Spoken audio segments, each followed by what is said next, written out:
Today on the program is going to be a product review. And the product in question is the Ride1Up Prodigy V2 LX. This is a commuter style mid-drive belt drive e-bike. It's got this internal geared CVT hub. That means a constant variable transmission hub, similar to a Nissan transmission where you're always in the right gear. And when you shift this thing, there's actually no clicks. You just put it where it feels right. That's kind of cool. This very upright stem that sort of mimics a quill stem of the past, some high-rise bars, 100mm travel suspension, 650B wheels with 2.25-inch tires. In the down tube, a 504 watt-hour battery, supplying power to this Bros 90 Nm torque mid-drive motor. It uses a torque sensor, which I explained the difference between torque and cadence sensors in the Porsche e-bike video. Go check that out after this one for a decent explanation. It weighs 57.1 pounds as it sits right here. And it actually comes shipped with these fenders and this rack installed. But see, when I read mid-drive, torque sensor, 650B wheels with mountain bike sizing, mountain bike fork, that to me sounds like if you take it all off, it becomes a bit of a hardtail e-mountain bike. So I've come here where it's all dirt and mountain bike surface because I think this thing can handle it. Okay, commencing the first bit of riding on the Ride1Up Prodigy Pro V2, and right here it says all surface, so we're at the right spot. I have it in sport mode. I'm probably just gonna kind of like leave it in sport mode and just see what that's like for pretty much all this ride, I guess.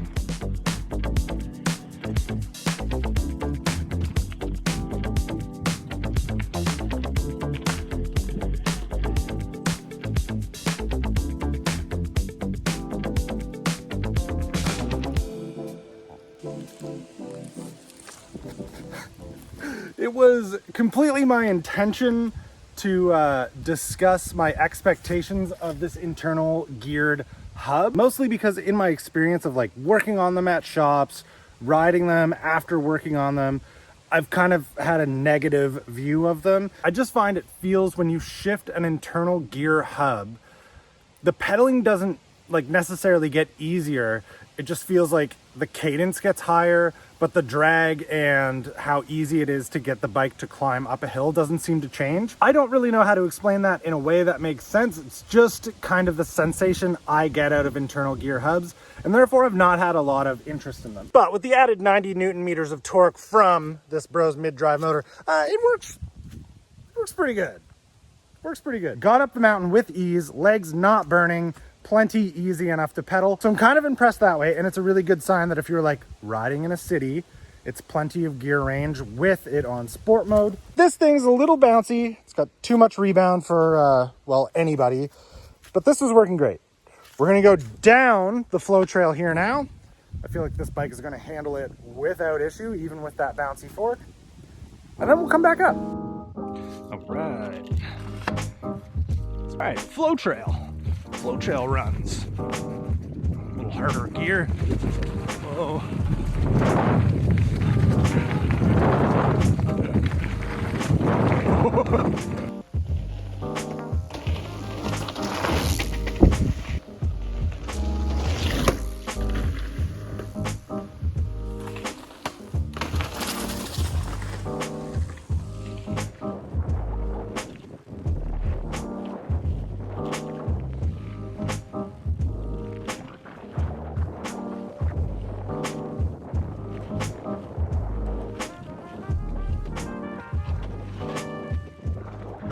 Okay, climb number 2.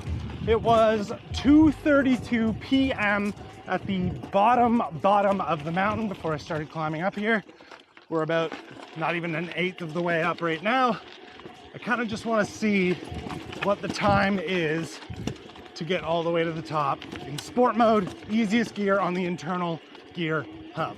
And at the same time, as we approach all these various switchbacks, you can kind of experience what the tune on the torque sensor is like on this Bros motor. Okay, the torque sensor on this Bros motor is pretty impressive. I wouldn't say it's quite as good as the Shimano EP8 that I've ridden.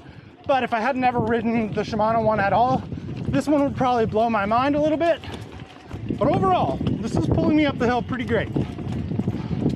So essentially at the top at Kitchen Party, 2:44. So 12 minutes to get up here while talking to the camera, trying to discuss going around switchbacks and the torque sensor on this bike. That's pretty good. This is a particularly effective use of time here. We've done 6.5 miles so far, and we have lost about 1.5 bars of battery. Okay, let's go down Kitchen Party.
I'm not going to go as far as to say that this is the fastest, most smooth bike that I have ever ridden on that trail, but it did do it. Feeling relatively quick, and I wasn't exactly nice to it either.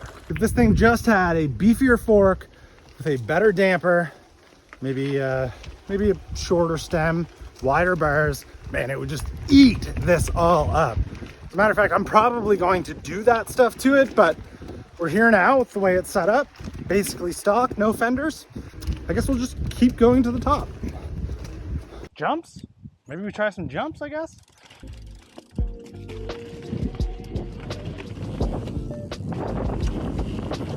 Whoa! Whoa!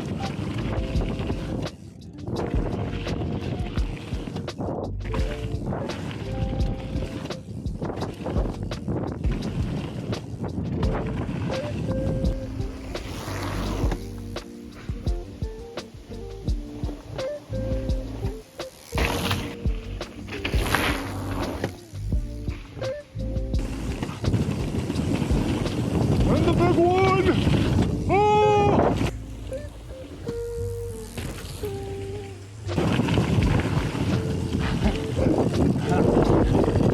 Fun. Really fun. Wow. Must admit, that jumps a lot better than I expected to. It's a pretty heavy bike. I thought it would be a problem. It's not. I have got half battery left. 10.3 miles ridden so far. I think we should do one more and then get the heck out of here. I'm gonna go ahead and just do it on boost because.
If I had to define a limit of what this bike is capable of, No Name would be past it.